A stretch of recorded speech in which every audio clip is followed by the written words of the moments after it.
Welcome to the Catbird Quilts. I'm Kathy Martin, and I have a lot to say about how to get the most fabric out of a man's dress shirt from the thrift store.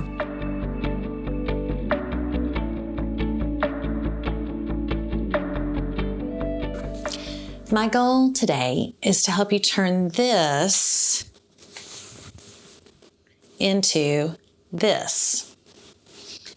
Since I have a lot to say about everything, but especially how to get the most fabric out of a man's dress shirt, we're going to actually do this in parts. So today's part is an overview of what we're going to be doing, what you'll need, and then we're going to take the buttons off in this video. So it doesn't seem like a lot, but there's actually already a lot to consider. When I buy thrift store shirts, which I do a lot, and I've broken a lot of them down into fabric for you to use for quilting,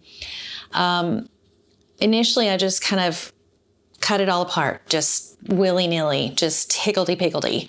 But I've discovered after doing several of them, and by several I mean a lot, that there's a way to do it efficiently and thoughtfully that will get the very most fabric out of this shirt, which is really kind of the goal, is just to get, if I'm going to use this secondhand shirt and use it for quilt fabric, then I want to get the most fabric possible. So to do that, we're going to need some specialty tools. So the first one is a large pair of scissors. And these are my favorite scissors, actually. They are spring-loaded, which helps me not have joint pain because I'm old. It motors through a lot of thick seams and long seams, or big thick places like the cuffs or the collar that have multiple layers of fabric. And sometimes just even regular sewing scissors have to really work. So I like that spring-loaded feature, but you don't have to have that, but you do need a big pair of scissors, and they need to be very sharp. So that's the first thing. We're going to use those a lot. The second thing is a small pair of scissors that are very sharp, and they're sharp all the way to the point. The tip needs to be very pointed and very sharp. You may have seen the little embroidery scissors that look like a bird. Those are great too. I guess I'm just a Fiskars fan, but mine happen to be these Fiskars. I use these constantly, and they're sharp all the way to the tip, which is great because we're going to need that to get under buttons, to take buttons off. Sometimes we're going to open up seams with them. So it's important that they're very sharp and they have a very sharp point on them. We're also going to use a seam ripper. If you do any quilting at all or any sewing at all, you probably are already familiar with a seam ripper. If you're not, if this is kind of a new thing for you, a seam ripper is exactly what it sounds like it is, which is it's a very sharp point with a blade, and then you just kind of work that into a seam and push it, and the fabric goes through the blade, and it just cuts that seam apart, and it helps you to make quick work of getting pieces of fabric that are sewn together apart. You do not have to have a really nice one. You can just get them at any fabric store. I happen to like this one. I have probably 3 seam reapers because reapers, death to fabric. Ripper, I know, seam reaper. I'm going to call it that from now on. Let me get my seam reaper.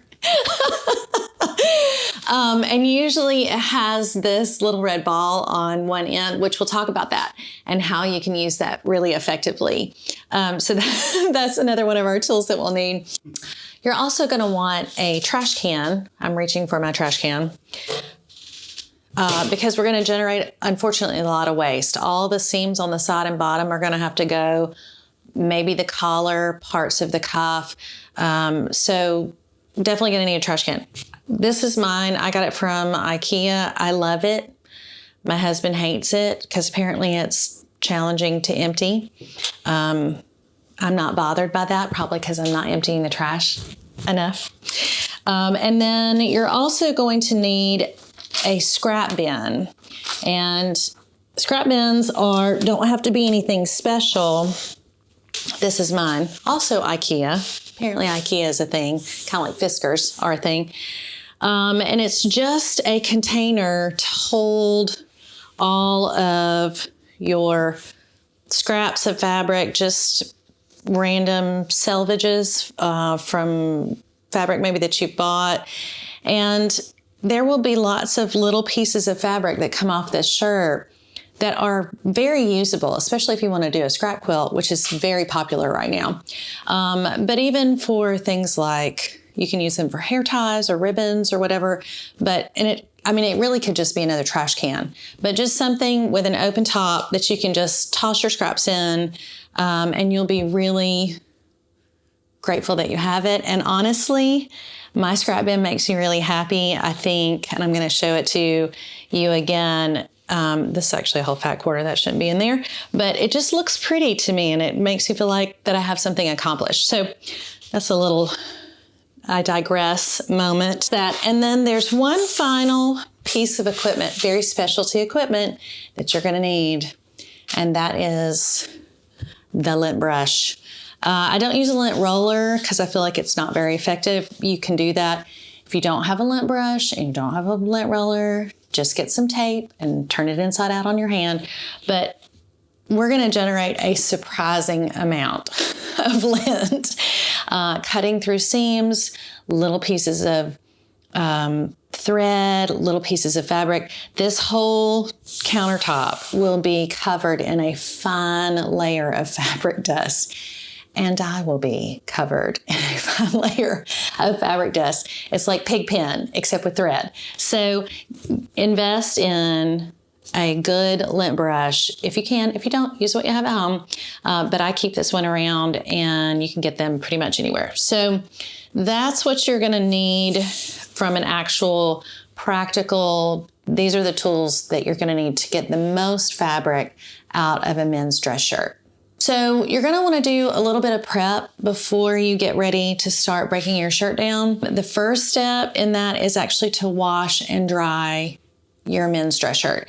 And I'm going to confess, I have actually just jumped right in, pulled the tags off, come home, jumped right in. But very often, secondhand shirts or shirts that you get at the thrift store, even if they've been washed at the store, they may have smells. A lot of times you would think it would be like BO smell, which is gross, but it's actually not. A lot of times it's like fabric softener or people's detergent, especially when you start cutting seams, it can be very strong.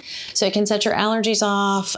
Sometimes if you just go ahead and wash it, then if there are any residual stains, I would wash my own shirt before I cut it up into pieces. So you're gonna wanna wash it and dry it. I have actually ironed this shirt. It's not needed, but it does help getting nice straight seams so that when you cut down the seams, it's not all janky and wiggity whack about that. So you wash it and dry it. If you see any obvious stains, you can clean those. If you have, after you wash and dry it, if it has any kind of smells, particularly like body smells, you can soak it in a mixture of vinegar and water to get that out. But anyway, so this is a clean, dry shirt. We're going to cut the buttons off. Now, you really don't have to cut the buttons off, but if we're trying to get the most fabric possible, which I always am, getting the buttons off just eliminates one of the obstacles for getting extra fabric. So what I do is I just go in and get that done in the beginning. So I have all my stuff together. I wash my shirts. I get them together. I cut all the buttons off. And then when I need to make decisions down the road about whether I'm going to keep the collar or the cuffs, it's already out of the way. So that's what we're going to do. I used to seam reap these buttons, but I have discovered that the easier way is to take my really, really sharp scissors and just snip right through 2 of the 4 button hole, like the seams that go through the button. So that's one. And then honestly, it's worth the time to just go in and pull those little threads out. So let me tell you, we were talking about the trash can, having a trash can nearby. Apparently I have this tendency where I just, whatever I don't need, I just go blop and just drop it to my right for some reason. My husband could attest to this because there's a little pile. If I do this while sitting on the couch watching TV, there'll be a little pile of threads and detritus right next to me if I don't bring my trash can in with me. So I've just learned I go ahead and have my trash can nearby, and I just kind of bring it in. If I'm doing it in here, then it's already here, but a lot of times I'll just bring it to where I am, put it on the side where I'm most inclined. Oh, I almost put that button in the trash, the thread. So here's the thing about buttons. Sometimes they're actually really nice, almost like decorative buttons. Sometimes they're just regular old plain plastic shirt buttons. Sometimes they're mother of pearl, which is really nice. I guess in theory, you could throw them away. To me, it seems kind of wasteful, especially when there's so many things that you can do with buttons. Not the least of which is if you lose a button on a shirt, if a shirt button pops off, then you have a ton to choose from. But lots of crafts use buttons. Okay, so that's that whole front placket. I've got this one little tiny, they've sewn on an extra button in case you lose a cuff button. And then we're gonna go over here. Now this shirt was actually meant for cufflinks. So there are no buttons on the actual cuff. But there are on that little placket that's attached to the sleeve that makes it where you can slide your hand through. So I literally am gonna get every single button off this shirt and get all my little threads out. The other day I didn't take all the threads out, and then when I went to do something else, I had to go all the way down and go back off through it again. So it's kind of like, if you already cut the buttons out, go and get rid of the threads too, and then you know that you're good. So I'm just tipping that button back, taking my little sharp scissors. You can do this with a seam ripper, but it really, honestly, I think works better with scissors. Now, look at my little pile of buttons right there. And so what I'm gonna do is I save these. I have a little button bag just for this purpose. This is actually about a quarter of the buttons that I did have because I had a huge bag that I gave to a coworker to make crafts out of. She's very creative. But you can see in my button bag, there are some kind of fun and interesting buttons, and some of the thread is still attached to them. It'll kind of gather into itself, and periodically I'll just pull a little pile of threads out and put that in my trash can. So your little button bag, and if you want to, you can have a little ASMR moment. It sounds good too, the buttons, not the plastic. Anyway, okay, maybe that's just me, but I'm kind of weird. So that's the end of part 1. For my series, how to get the most fabric out of a men's dress shirt. Next up is bottom and side seams. If you are just wanting to get those big pieces of fabric out of the front, 2 sides, and the back, that's actually going to be part 5 of my video. So you can just click on ahead, jump to the just immediate gratification and there's a link in the description below. I'm Kathy Martin. This is the Catbird Quilts. Thanks for watching.